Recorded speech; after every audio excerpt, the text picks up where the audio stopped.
రాబోయే రోజుల్లో ఏపీఎస్ఆర్టీసీ ద్వారా ప్రజలకు నాణ్యమైన సేవలు అందించేందుకు గాను రాష్ట్రంలో 1400 బస్సులను నూతనంగా కొనుగోలు చేసి సర్వీసులను ప్రారంభించుకోవడం జరుగుతుంది అని రాష్ట్ర క్రీడలు రవాణా శాఖ మంత్రి మండిపల్లి రాంప్రసాద్ రెడ్డి పేర్కొన్నారు.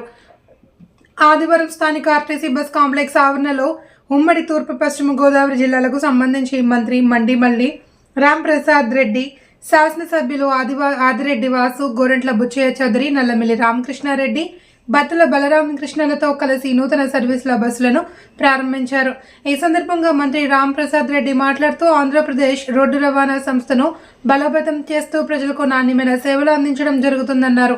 ప్రయాణికులు ఒక కన్ను అయితే కార్మికులు మరొక కన్నని, కార్మికుల సమస్యలను పరిష్కరించడంతో పాటు వారి ఆరోగ్య విషయంలో జాగ్రత్తలను తీసుకోవడం జరుగుతుందని అన్నారు. గత ప్రభుత్వం 5 ఏళ్లలో ఆర్టీసీ స్థలాలపై ఉన్న శ్రద్ధ ఆర్టీసీ కార్మికులపై చూపించలేదన్నారు. నేడు రాష్ట్ర ముఖ్యమంత్రి నారా చంద్రబాబు నాయుడు ఆధ్వర్యంలో ఏపీఎస్ఆర్టీసీకి పూర్వ వైభవాన్ని తీసుకురావడం జరుగుతుందని అన్నారు. నమస్కారం. ఈరోజు చాలా సంతోషంగా ఉంది. ఒకే రోజు రాజమండ్రి పట్టణంలో ఏపీఎస్ఆర్టీసీకి సంబంధించిన వివిధ రకాల 25 బస్సులను ప్రారంభించడం జరిగింది. ఈ కార్యక్రమంలో పాల్గొన్న మా జిల్లా శాసనసభ్యులందరికీ ధన్యవాదాలు. అలాగే ఒకటో చెప్తున్నాం, తెలుగుదేశం పార్టీ అధికారంలోకి వచ్చిన తర్వాత చంద్రబాబు నాయుడు గారి నాయకత్వంలో ఏపీఎస్ఆర్టీసీని బలోపేతం చేసేదానికి చర్యలు తీసుకుంటా ఉన్నాం. ముఖ్యంగా ఆంధ్ర రాష్ట్రంలో ఏపీఎస్ఆర్టీసీ అంటే అందరూ గర్వంగా చెప్పుకుంటారు. దీంట్లో ప్రయాణికుడు ఒక కన్ను అయితే కార్మికుడు ఇంకో కన్ను. రాబోయే కాలంలో కూడా మేము కార్మికుల విషయంలో ఎటువంటి సమస్యలు వచ్చినా రాజీ లేని పోరాటం చేస్తాం.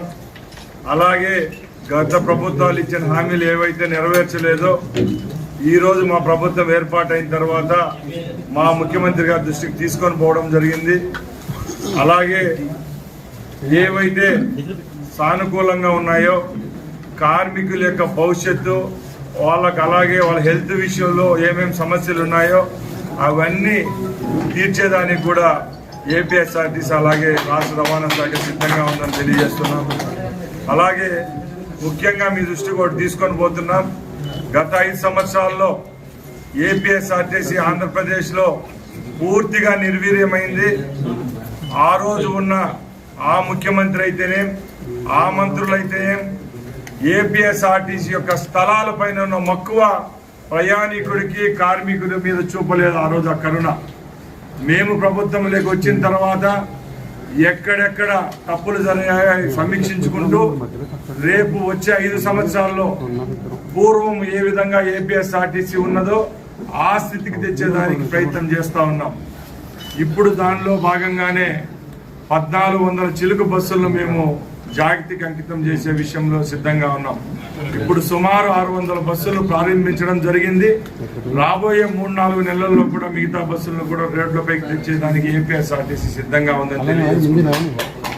అలాగే సోదరులారా, ఒకటి గమనించండి, ఎప్పుడు లేని విధంగా ఏపీఎస్ఆర్టీసీ అనేది రాబోయే కాలంలో నాణ్యమైన సేవలు అందించేదానికి సిద్ధంగా ఉంది.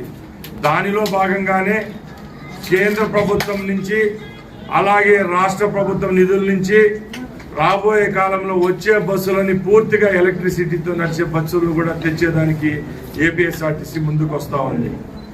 ముఖ్యంగా ప్రయాణికులకు ఈ రాష్ట్రంలో గ్రామాల నుంచి పట్టణాల వరకు సేవలు అందిస్తున్న ఏపీఎస్ఆర్టీసీని గాడిలో పెట్టే భాగంగానే మేము ప్రణాళికలు రూపొందిస్తున్నాం. అలాగే ప్రమాదాల నివారణకు కూడా రాష్ట్ర ప్రభుత్వం చర్యలు తీసుకునేదానికి కూడా సిద్ధంగా ఉందని తెలియజేసుకుంటున్నాం.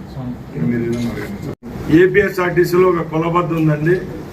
బస్సులు ఫిట్మెంట్ విషయానికి వస్తే 15 లక్షల కిలోమీటర్లు తిరిగిన బస్సులను తిప్పకూడదని మాకు ఏపీఎస్ఆర్టీలో సిస్టమ్ ఉంది. ఇప్పుడు అవన్నీ తొలగించడం జరుగుతూ ఉంది. అవన్నీ స్క్రాప్ పోతున్నాయి. అలాగే ఒక బస్సు మేము తీసేయడంతో మరొక బస్సును కూడా కొనుగోలు చేసేదాన్ని కూడా ఏపీఎస్ఆర్టీసీ దాని ప్లేస్లో రీప్లేస్మెంట్ అంటారు, ఆ రీప్లేస్మెంట్ కూడా చేస్తా ఉన్నాం. చెప్తున్నాను, గత 5 సంవత్సరాల్లో ఏపీఎస్ఆర్టీసీలో మీరు చెప్పిన విధంగానే ఏ విధమైన సౌకర్యాలు అయితేనే మీరు సిస్టమ్లు అయితేనే అన్ని దానిలను పక్కదారు పట్టించడం జరిగింది. ఆ రోజు ముందే నేను చెప్పిన విధంగా ఏపీఎస్ఆర్టీసీ భూములు ఎక్కడెక్కడ ఉన్నాయి, ఎవరైతే వాళ్ళ అనుకూలమైన వాళ్ళు ఉన్నారో, రాజకీయ పక్షపాతులు ఎవరైతే వాళ్ళకు ఉన్నారో ఆ భూములు కట్టబెట్టే విషయంలో ఉన్న మక్కువ, బస్సులు ప్రమాదాల విషయంలో ఆ ప్రభుత్వాలు పట్టించుకోలేదు. ఇవి రాబోయే కాలంలో జరగవు. అలాగే ఆ రోజు జగన్మోహన్ రెడ్డి గారు 2019లో ఏదో హామీ ఇచ్చాడు, ఏమని, ఏపీఎస్ఆర్టీసీని ప్రభుత్వంలో విలీనం చేస్తామని చెప్పినాడు. విలీనం అయితే చేశాడు, కానీ ఇప్పుడు ఎలా ఉందంటే ఏపీఎస్ఆర్టీసీ పరిస్థితి హాఫ్ బాయిల్డ్ ఎగ్ అక్కడ తయారైంది. ఏ విధంగా అంటే ఈరోజు ఏపీఎస్ఆర్టీసీలో పనిచేస్తున్న కార్మికులకు జీతాభత్యాలు ఇస్తా ఉన్నది వచ్చి రాష్ట్ర ప్రభుత్వం, ఏపీఎస్ఆర్టీసీ సంస్థ నడుస్తూ ఉండేది వచ్చి ఒక కార్పొరేషన్కి ఉందని మీకు తెలియజేసుకుంటున్నాం. ఇంకొకటి, తప్పకుండా ప్రయాణికునికి కార్మికునికి ఏ విధంగా మేలు జరుగుతుందో ఆ విధమైన చర్యలు తీసుకుంటామే తప్పక ఏ విధమైన రాజకీయ కక్ష కార్పణ్యాలు అయితే ఈ సంస్థలు రాబోయే కాలంలో ఉండవు. మీరందరూ చూస్తున్నారు, గత 8 కొన్ని ప్రాంతాల్లో ఎప్పుడూ లేని విధంగా వర్షాలు పడుతున్నాయి. ఇవి యొక్క మానవుని యొక్క తప్పిదాలు కాదు. ఇలాంటి కార్యక్రమాల్లో ప్రతిపక్షాలు చెయ్యూతి వల్ల కానీ ప్రెస్ స్టేట్మెంట్లు ఇచ్చి రెచ్చగొట్టే విధంగా, అలాగే అవాకులు చవాకులు పేడడం మంచిది కాదు. చంద్రబాబు నాయుడు గారు ఆ రోజు వైజాగ్లో హుదూద్ తుఫాన్ వచ్చినప్పుడు ఏ విధంగా ముందుకొచ్చి వైజాగ్ నిలుపుకున్నారో, ఈరోజు కూడా విజయవాడ చుట్టుపక్కల ఉన్న ప్రాంతాలను గత 8 రోజుల నుంచి బస్సులోనే ఉండి ఎక్కడైతే ఏ కార్యక్రమాలు చేపట్టాలో టోటల్ ఆయన యొక్క క్యాబినెట్ అయితేనేం, ఎమ్మెల్యేలు అయితేనేం, అలాగే 150 మంది ఐఏఎస్ ఐపీఎస్ ఆఫీసర్లను దగ్గర పెట్టుకుని సహాయక చర్యలు చేపడుతున్నారంటే ఒకసారి మీరందరూ గమనించాలా. ఇలాంటి ప్రకృతి వైపరీత్యాలను కూడా జయించే శక్తి మా నాయకుడికి ఉందని మేము గర్వంగా మీ ముందర చెప్తున్నాం.